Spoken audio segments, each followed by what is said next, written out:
नमस्कार साथियों, मैं योगेश पांडे आज आपके सामने साहित्य दर्पण द्वितीय परिच्छेद के अंतर्गत जो 3 प्रकार की शब्द शक्तियाँ होती हैं, अभिधा, लक्षणा और व्यंजना, उसमें से हम पिछले वीडियो में अभिधा शब्द शक्ति और लक्षणा शब्द शक्ति को विस्तृत रूप से और अच्छे से पढ़ चुके हैं। तो मित्रों, आज हम व्यंजना शब्द शक्ति के बारे में पढ़ेंगे। आशा करता हूँ मित्रों वीडियो आप लोगों को बहुत पसंद आएगा और आपके लिए बहुत ही लाभदायक होगा। मित्रों, यदि अभी तक आपने चैनल को सब्सक्राइब नहीं किया है तो सबसे पहले चैनल को सब्सक्राइब करें ताकि अगले आने वाले वीडियो सबसे पहले आपके पास पहुँचे।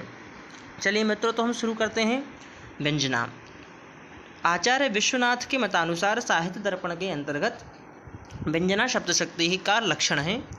वीरता स्वाविधाद्यासु ये अर्थो बोध्यते परः सा वृत्तिर्व्यंजना नाम शब्दस्य अर्थादिकस्य च। विरता स्वाविधाद्यासु, अभिधा आदि जो शब्द शक्तियाँ हैं वो जब विरत हो जाती हैं, यानी कि जब वो शांत हो जाती हैं अपना कार्य करके, अभिधा, लक्षणा और तात्पर्य, अभिधा और लक्षणा जब अपना अर्थ बता करके विरत हो जाती हैं, शांत हो जाती हैं, तब उसके बाद जब जो हमें अर्थ, अन्य अर्थ का जब हमें प्रतीति होती है, अन्य अर्थ का जब हमें बोध होता है, जिसके द्वारा यया सा वृत्ति, वह वृत्ति या शब्द शक्ति व्यंजना कही जाती है। और वह शब्द से अर्थादिकस्य च, यानी कि शब्द और अर्थादिक भेदों से समझनी चाहिए। देखते हैं क्या है। शब्द बुद्धि कर्मणाम विरम्य व्यापारा भावः।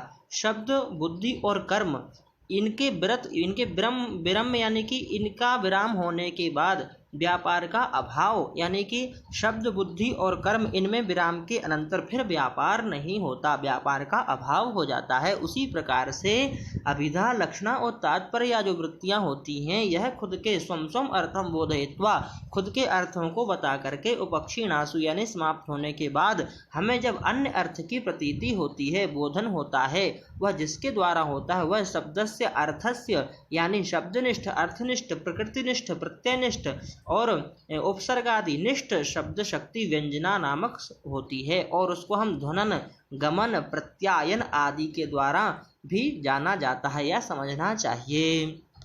अब बता रहे हैं कि जो शब्द और अर्थ आपने कहा है, तो उसमें जो सबसे पहले शाब्दिक जो व्यंजना होती है वह 2 प्रकार की होती है। शब्द से व्यंजना द्विधा। कौन कौन सी 2 प्रकार की होती है? तो अभिधा, लक्षणा, मूला। एक अभिधा मूला और दूसरी लक्षणा मूला। शब्द से व्यंजना द्विधा 2 प्रकार की होती है।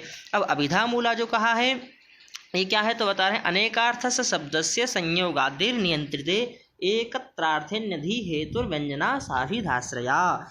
संयोग आदि के द्वारा अनेकार्थक जो शब्द हैं, अनेकार्थक शब्द के प्रकृतोपयोगी एक अर्थ के एकत्रार्थान्यधि हेतु, एक अर्थ के निर्णीत हो जाने पर, यानी एक अर्थ का पक्का हो जाने पर, जिसके द्वारा हमें अन्य अर्थ का ज्ञान होता है, अन्य अर्थ का पता चलता है, वह व्यंजना के आश्रित अभिधा आश्रया सा, अभिधा आश्रित यानी कि अभिधा मूला व्यंजना कहा जाता है। आदि शब्दात विप्रयोगादय, संयोग तो यहाँ पर बोल ही दिया, ये संयोग है।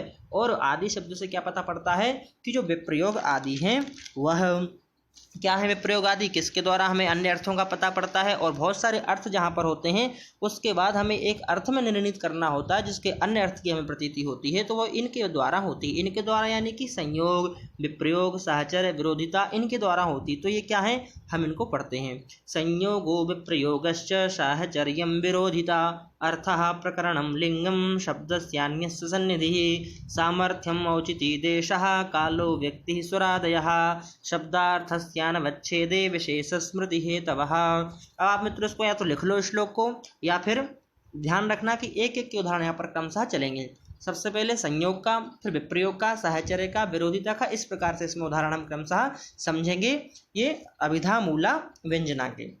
चलिए सबसे पहले संयोग। तो संयोग किसको बोलते हैं? जो प्रसिद्ध संयोग होता है उसको संयोग कहा जाता है। जैसे कि शशंक चक्रो हरि, हरि के अर्थ तो बहुत सारे होते हैं, इंद्र है, कपि है, बहुत सारे हरि के अर्थ होते हैं, लेकिन शशंक चक्रो हरि, जो शंख और चक्र जिनके साथ में हो, उस हरि का मतलब क्या होता है? तो उस हरि का मतलब भगवान विष्णु ही होता है और अन्य दूसरा अर्थ नहीं होता। अशंख चक्रो हरि, ये तो हो गया संयोग। अब विप्रयोग क्या होगा? तो जो प्रसिद्ध संयोग, उसी प्रकार से जो प्रसिद्ध विप्रयोग होता है उसी को वियोग कहा जाता है। तो जैसे असंख चक्रो हरि, कि भाई बिना अशंख और चक्र के जो हरि हैं, तब इससे भी भगवान विष्णु का ही पता पड़ता है, क्योंकि शंख और चक्र तो विष्णु के ही साथ होते हैं। तो अशंख चक्रो हरि बोलने से भी भगवान विष्णु का ही पता पड़ता है, बोध होता है। अब मित्रों हम यहाँ पर देखेंगे ये जो PDF है, इस PDF में संयोग और विप्रयोग के बाद में यहाँ पर जो स्थाणुबंधे उदाहरण दिया है, ये डायरेक्ट इन्होंने अर्थ का उदाहरण दे दिया है। तो हम यहाँ पर मैं बताता हूँ आपको पुस्तक के हिसाब से, साहचर्य विरोधिता, दो यहाँ पर उन्होंने उदाहरण नहीं दिए। तो साहचर्य का उदाहरण है यहाँ पर भीमार्जुनौ। भीमार्जुनौ मतलब भीम और अर्जुन। भीम का अर्थ बहुत सारे अर्थ होते हैं भीम के, अर्जुन के भी पेड़ इत्यादि अर्थ होते हैं, लेकिन यहाँ पर भीम और अर्जुन ये साथ में प्रसिद्ध हो चुके हैं क्योंकि पांडव हैं, तो इसलिए प्रसिद्ध यानी साहचर्य के कारण हम यहाँ पर भीमार्जुन का अर्थ क्या लेते हैं, पांडव ही लेते हैं। उसी प्रकार से साहचर्य के बाद आया विरोधिता। तो विरोधिता का क्या है, कर्ण और अर्जुन।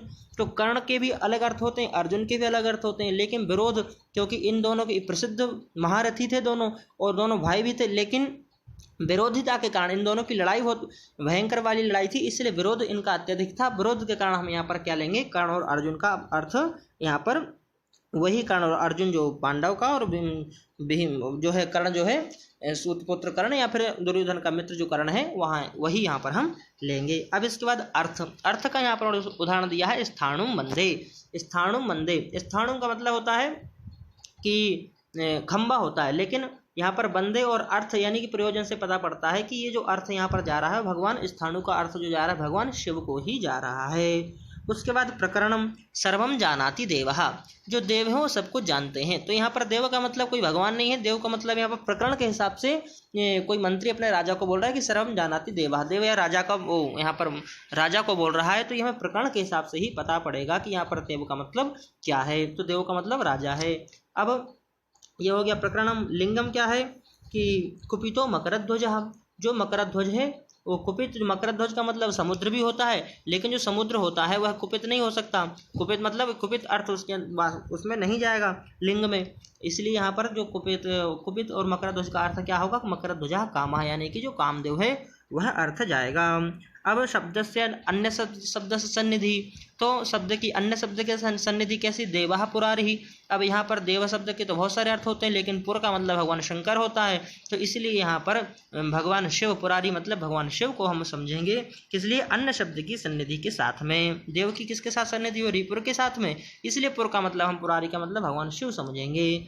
अब इसके बाद में आया सामर्थ्यम। तो मधुना मत्तः पिका का उदाहरण दे रहे हैं कि मधुना यानी कि बसंत। मधु के तो बहुत सारे अर्थ होते हैं, जैसे कि मधु का अर्थ दैत्य भी होता है, दानव इत्यादि बहुत सारे अर्थ होते हैं, लेकिन हम यहाँ पर मधु का अर्थ बसंत, क्योंकि जो पिका यानी कि जो काक होती है, उस जो कोयल होती है उसको जो है कि कौन कर सकता है उन्मत्त, तो मधु ही यानी बसंत ही कर सकती है, इसलिए यहाँ पर मधु का अर्थ हम क्या लेंगे, सामर्थ्य के हिसाब से मधु का अर्थ हम लेंगे यहाँ पर बसंत ऋतु इति मधुर बसंतः।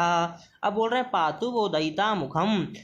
नायिका है जो अपनी नायक से दुखी हो गई है, तो उसको मनाने के लिए इति मुखम सामुख्यम, वो जो उसका नायक है वो सामने आया है। सामने आना का मतलब मुखम, मुखम का मतलब यहाँ पर क्या है, सामुख्यम। तो ये हमें औचित्य से ये पता पड़ता है, औचित्य यानी कि उसके सामने आएगा, मुख आने से पता नहीं, मुख का मतलब नहीं है यहाँ पर, मतलब है इसका दयिता मुखम। मुखम यानी सामुख्यम, उसके सामने आकर के जब उससे करेगा, क्षमा प्रार्थना इत्यादि करेगा, तब उसको जाकर के जो है उसकी जो दयिता है वो उसको माफ़ करेगी। इस प्रकार से समझना चाहिए। आगे बता रहे हैं देश का औचित्य के बाद देश है। देश क्या है, विभाति गगने चंद्रहा, जो चंद्र है वो सुशोभित हो रहा है कहाँ पर, गगन में, तो गगन में चंद्रमा ही रहता है, इसलिए चंद्र का हम यहाँ अर्थ क्या लेंगे, चंद्रमा शशि, क्योंकि चंद्र के भी बहुत सारे अर्थ होते हैं, लेकिन गगन यानी देश के हिसाब से यहाँ पर चंद्र का अर्थ शशि समझना चाहिए। निशि चित्रभानु, देश के बाद आया काल।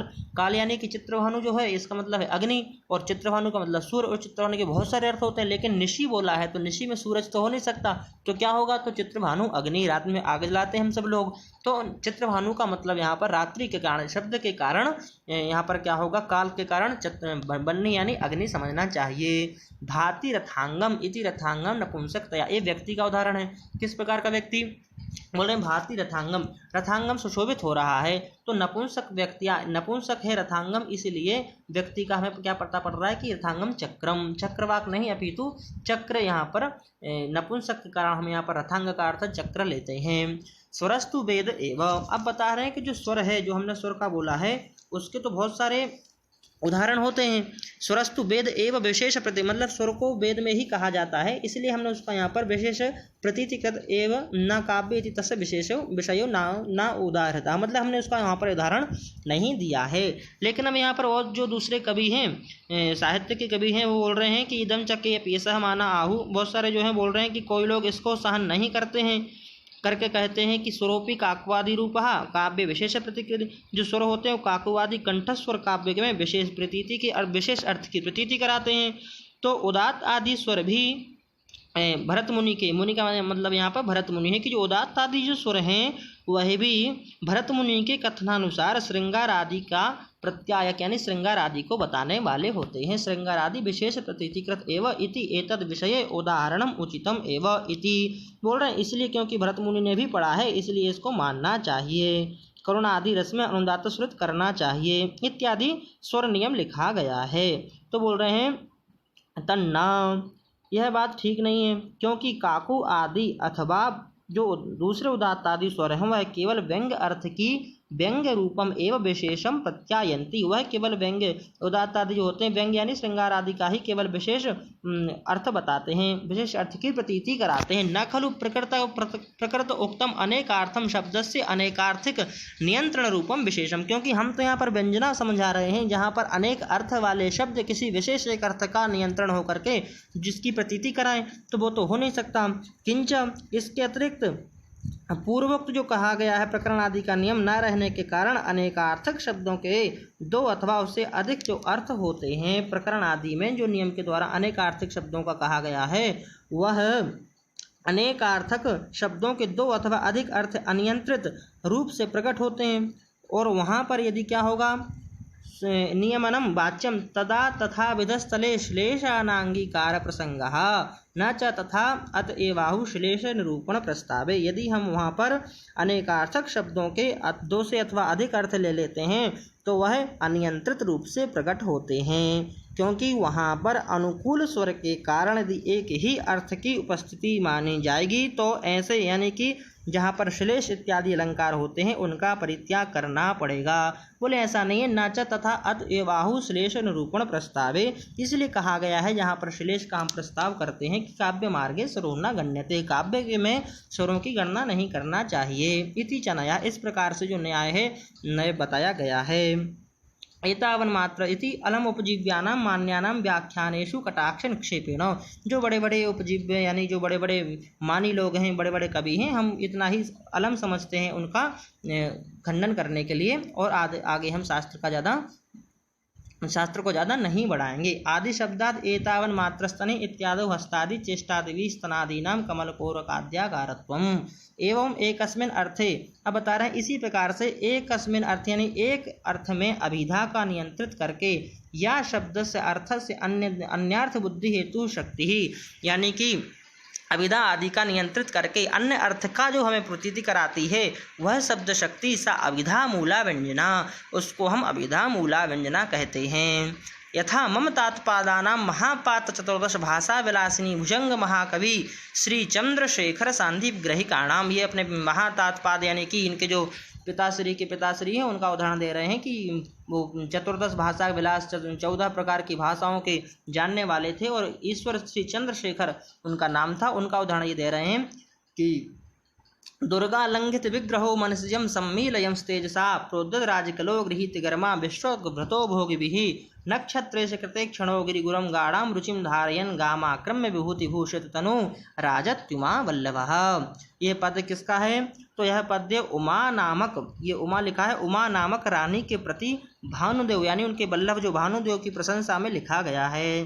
तो ये प्रकरण के नियमन से ही उन्हीं का बोध होता है, परंतु इस श्लोक की जो शब्द रचना है वो इस प्रकार की है कि महादेव परक अर्थ भी इसमें जो है वह व्यंजना के द्वारा प्रतीत होता है। और फिर अंत में जो राजत्युमा वल्लभा कहा गया है यह दोनों यानी राजा और शिव दोनों का उपमान उपमेय भाव भी प्रकट करता है। तो क्या अर्थ है इसका? दुर्गा लंघित विग्रहो, जो राजा कैसा है कि जो राजा किलों को तोड़कर शत्रुओं को परास्त करता है। दुर्गा लंघित दुर्गा लंघी यानी कि बड़े बड़े दुर्ग यानी किलों को लांग करके, यानी कि ऐसा भी अर्थ जाता है कि दुर्ग के अंदर युद्ध नहीं करता है, मैदान में जाकर के युद्ध करता है। और दूसरा अर्थ होगा कि दुर्ग में रहने वाले राजाओं को भी नहीं छोड़ता, यानी कि उनको भी वह परास्त करता है। और विग्रहो मनस्यम, विग्रह यानी उसका देह किस प्रकार का है, तो मनस्यम सम्मीलयम तेजसा, उसके देह की जो देह छवि से कामदेव को भी तिरस्कृत कर रहा है वह राजा। और प्रोद्यत राजकलो, राजकला राजा यानी कि चंद्रमा, और राजा के यानी यहाँ पर क्या अर्थ लेंगे, राजा के अर्थ में राज समूह को भी ला यानी कि ग्रहण करने वाला, अर्थात सभी राज समूह को अपने अनुचर के रूप में रखने वाला। गृहीत गरिमा विश्वव्रतो भोग भी, और क्या है तो बता रहे हैं कि राज समूह में रखने में बड़े बड़े, हाँ, गृहीत गरिमा विश्वव्रतो भोग भी, और इस प्रकार से बड़े बड़े राजाओं से क्या है आवृत है। नक्षत्र से कृते क्षणों गिरिगुरौ गाढ़ाम रुचिम धारयन, विश्वव्रतो भोगी का मतलब है कि चारों ओर से जो बड़े बड़े राजाएं हैं, राजा और बड़े बड़े जो क्षत्रिय हैं, राजा हैं, उनको अपने सेवक के रूप में रख करके उनसे सेवा करवाने वाला। और क्षत्रिय से कृते क्षणों गिरिगुरौ गाढ़ाम रुचिम धारयन, कि बड़े बड़े क्षत्रियों पर भी नजर ना डालने वाला, गौरव युक्त वाणी से जो क्या है अपनी रुचि को धारण करता है, और इस प्रकार की इनसे विभूतियों से प्रेम रखने वाला, अपनी यदवा सरस्वती में प्रगाढ़ प्रेम रखने वाला, विभूति ऐश्वर्य से अलंकृत है जिसका शरीर। इस प्रकार का राजा क्या करता है, अपनी इस प्रकार की उमा नामक जो रानी का प्रियतम राजा है वह भानुदेव पृथ्वी को जीत करके शोभित होता है। गामाक्रम में विभूति भूषित तनु राजत्युमा वल्लभः। अब भगवान शंकर और पार्वती के अर्थ में हम इसको लेंगे तो किस प्रकार से अर्थ होगा कि जिनका आधा विग्रह पार्वती से लंघित है, दुर्गा लंघित विग्रह हो, और तृतीय नेत्र के तेज से कामदेव को भस्म करने वाले भगवान शिव। सम्मीलयम तेजसा प्रोद्यत राजकलो, यानी कि राजा अर्थात चंद्रमा की कला जिनके मस्तक पर उदय हो रही है, और जिनके मस्तक पर उदय हो रही है, और चारों ओर सर्पों से अर्थात आवृत भोगी विश्वव्रतो भोगी भी, यानी कि चारों ओर से भोगी भी यानी सर्पों के द्वारा जो आवृत हैं। नक्षत्र से कृते क्षणों, यानी कि गिरी गुरु गाढ़ाम रुचिम धारयन, सभी गिरी यानी कि जो पर्वत हैं, गुरु यानी उनके जो गुरु है पर्वतों के, यानी कि हिमालय, और हिमालय रूप यानी कि इनके जो ससुर हैं उनमें अत्यधिक प्रीति रखने वाले, गौ के ऊपर, गौ यानी कि बैल के ऊपर, नंदीश्वर के ऊपर आरूढ़ होकर के विभूति भूषित तनु यानी कि भस्म से जो विभूषित हो रहे हैं। इस प्रकार से उमा वल्लभः, जो उमा यानी कि पार्वती के जो वल्लभ यानी प्रियतम जो शंकर हैं वह इस प्रकार से शोभायमान हो रहे हैं।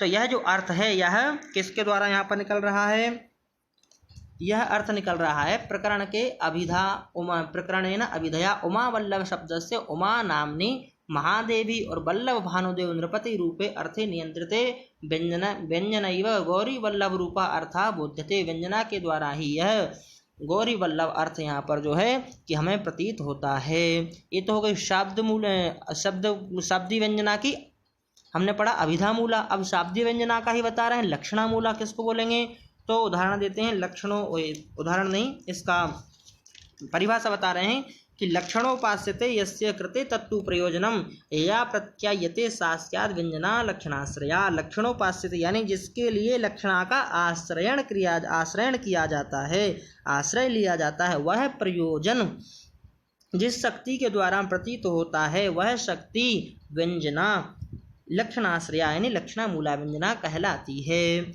उदाहरण दिया, इसका क्या उदाहरण है कि गंगायाम घोषा इत्यादि। जो गंगायाम घोषा जो शब्द है, वाक्य है, इसमें जलमयादि अर्थ बोधनात् अभिधायाम, जलमय गंगा में घर है, इस प्रकार का जो अर्थ अभिधा के द्वारा पता पड़ता है।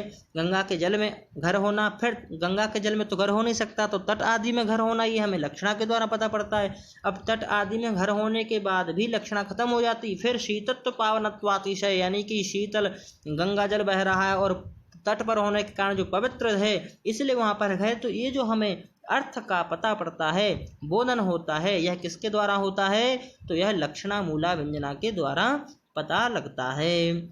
एवं शाब्दी व्यंजना मुक्त आर्थी माह, इस प्रकार से शाब्दी व्यंजना बोल करके अब आर्थी व्यंजना को बोल रहे हैं। तो यह हम आर्थी व्यंजना जो है यह अगले वाले वीडियो में समझेंगे। मित्रों, यदि आपको कोई भी समस्या आती है इस वीडियो में, कहीं भी आपको कोई चीज़ समझ में नहीं आ रही तो आप कमेंट में लिख सकते हैं, बता सकते हैं, मैं आपकी समस्या का समाधान करने का प्रयत्न करूंगा। आशा करता हूं मित्रों आप लोगों को वीडियो यह बहुत ही पसंद आएगा और बहुत ही आप लोगों के लिए लाभदायक होगा।